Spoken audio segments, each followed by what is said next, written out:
I literally finished the execution of Rooker Flynn like 20 minutes ago, but I could not wait to film this. So let's talk about this series.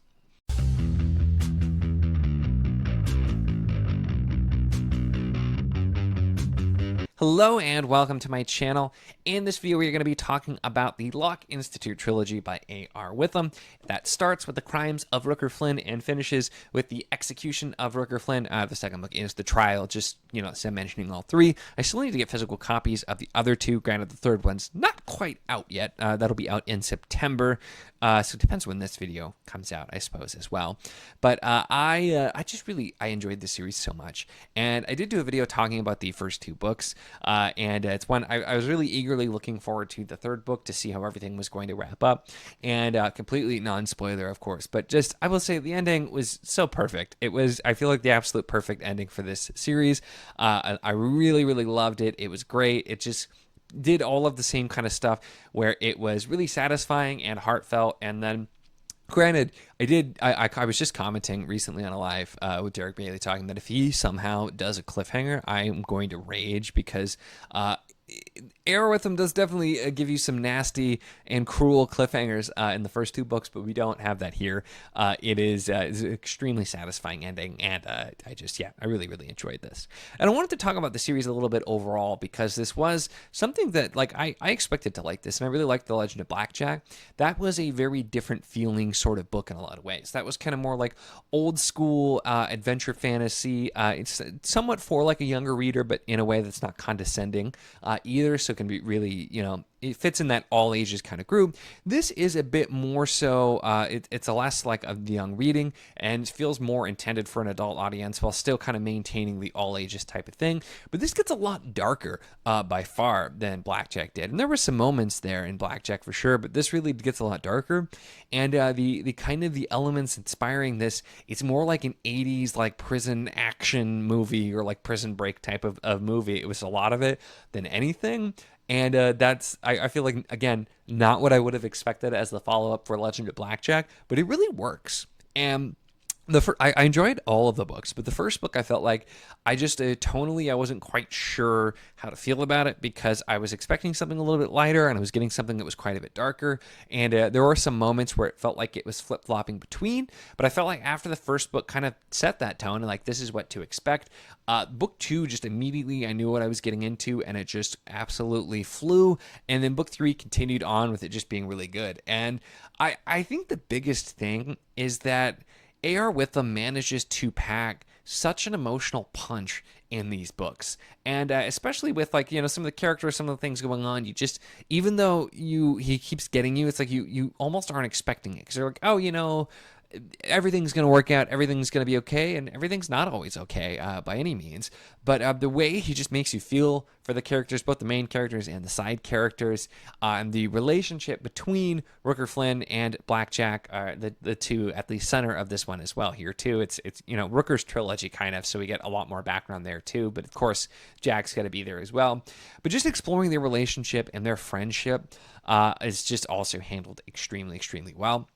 And he put in the author note at the end of The Execution of Rooker Flynn just kind of a note about how you really don't explore friendship a whole lot in books. And that's something I really, really agree with. I've read some other things before that did a really good job, but it's just like friendship is not, I feel like, explored nearly as often. You get lots of stuff with like relationships or romance or different types of like familial relationships, but just exploring true friendship is not something that you see a lot of. And it's not even like sort of like the, bromance kind of thing like you hear there. It's more so it's just like this really, really deep bond.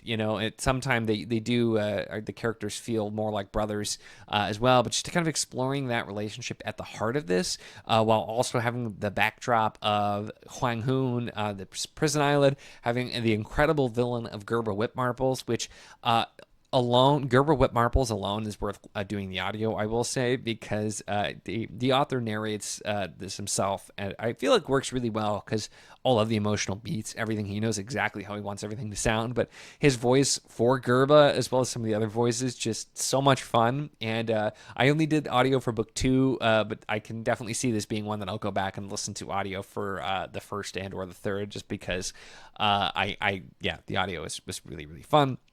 it's just that exploration and what's set up here is yeah, that's the biggest takeaway I have, is just be ready for something that's really gonna pack a lot of emotional punch. And I know from talking to AR with them before too, it's kind of like a big thing is he wants you to feel something reading these books. And it's, you know, it might not always be like, he's not always as worried about like realism or like that type of thing as well. It's more so it's just like, hey, I want you to feel something. And I know he commented that with some of like the medical things in the first book, where somebody's like, that's not really realistic. And it's like, it doesn't necessarily need to be. It is fantasy after all.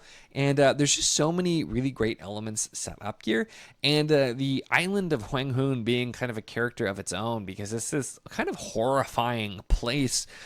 It's a prison island. It's being run by Gerba, but there are like the first thing, and if you didn't see my first review, I had some fun with it, but the kind of the tagline, especially the first one, is the Locke Institute has only 3 rules: obey your betters, gather at sunrise, be inside by sundown.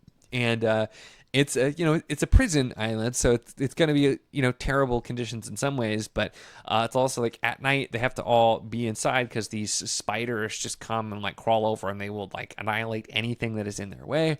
And you also have the adder cops, which are these big spiders that are sort of like the prison guards and enforcers. You have all kinds of other creatures and magic and just all kinds of different fun things, extra bits of lore that are put in here. And so this is just, it fits into the Keymark Chronicles and that overall story really well, even though it has a different tone. It just still does a lot of the things like the original book that Blackjack did, where it just sucks you in. And I felt so engaged emotionally as well, too, with these books as I'm going through with the characters. I want to know what's going to happen as well. But normally I am much more of a, you know, like I'm more focused on the world building and like the overall story and what's being set up than specifically like a character reader. But I feel like here it's the characters. It's just pull you in so much that tends to be kind of the focus here. But also, like I said, there's a ton of extra lore and stuff being set up with the world and this different part of it, and getting more backstory on some of the characters as well throughout this journey, I think works out really, really well. But I just, I remained very impressed with how much of a punch these books pack, and what AR Witham has been able to do with this series so far. It does confirm at the end of this one that there are going to be more following a different character as well coming up too. And it's definitely, I will keep reading books in this series as long as they're coming out, because I have just really, really enjoyed my time with all of them so far. But if you've not checked this out, or Blackjack as well too, I will say Blackjack, if you're looking for something that's a little bit lighter, this is definitely heavier than you might otherwise think, but it works really, really well with those different themes. But the last book, like I said, I think at the beginning, is out in September, so it's a good time. None of these books are super long. They're very quick reading and engaging, so it's a great time to check out the series if you have not. I do highly recommend it. It's just, it's hard to even explain. I feel like just give it a shot, because it's not the normal kind of thing I feel like I would typically read stylistically, but it's just always, all of his books have worked for me really, really well. And it's just, yeah, it's just good stuff. It's really well written. It's very engaging. It's full of just emotion and heart. And it's something that I feel like will keep you at the edge of your seat, and you know, laugh, cry, whatever. It's just, it's a good one, and definitely one to check out. So overall, though, those are my thoughts. Being as you know, trying to not talk about anything specific here as well. On the Locke Institute trilogy, because I didn't want to spoil anything, because again, like, you just kind of got to read it. It's really good. But let me know your thoughts on this. If you've already read the last book, or depending on when this comes out, or if you are really excited to get to it still. Very curious to hear your thoughts on this as well, so definitely let me know. Make sure to give the video a like if you enjoyed it. Check the links in the description as always for the Patreon if you want to support what I do, as well as the Wizard Beyond Click Discord if you want to chat books, whether these books, other books, really anything at all. It's a lot of fun, and we'd love to have you. And of course, if you enjoy my content, make sure to subscribe.